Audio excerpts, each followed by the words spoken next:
No one has escaped the energy crisis.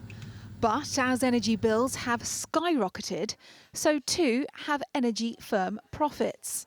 British Gas has recorded a surge in profits, jumping from 98 million to 969 million for the first half of this year, an 889% increase.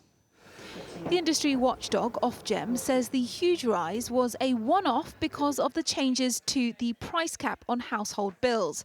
But when so many are struggling to pay their soaring gas bills, these eye-watering figures have sparked anger. I think it's selfish. I think, long story short, I think it's selfish. I think it's wrong. And if they're making that kind of money, they should at least hire people, because a lot of people are unemployed and struggling for work. I think that we should really be getting some help with paying our bills. It's just too much money at the moment. You can just tell that they just really don't care about anything but themselves but profit. And I think that's probably the main thing. Very unfair, but sadly it's how capitalism works. There have been calls for Rishi Sunak to bring in an additional windfall tax so profits can be redirected back to families. But the PM insists his taxation is already supporting consumers.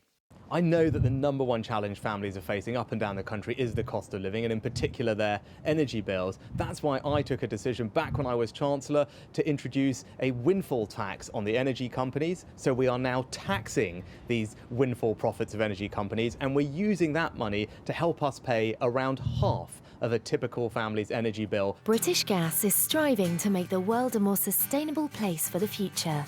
The company was allowed to recoup some of the costs it said it lost due to COVID and the invasion of Ukraine. But jam maker Nicola believes being allowed to claim greater profits during an energy crisis has ultimately cost British businesses and households more.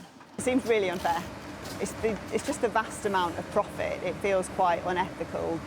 We have to buy energy in order to run our business, and when I was setting up the latest contract for our energy, there wasn't really any choice in the market. We have to take what was offered, so they're basically getting to charge what they want. Campaigners say the UK's energy industry is broken, with the latest profits update leaving a bitter taste in many people's mouths. Natalia Jorquera, 5 News.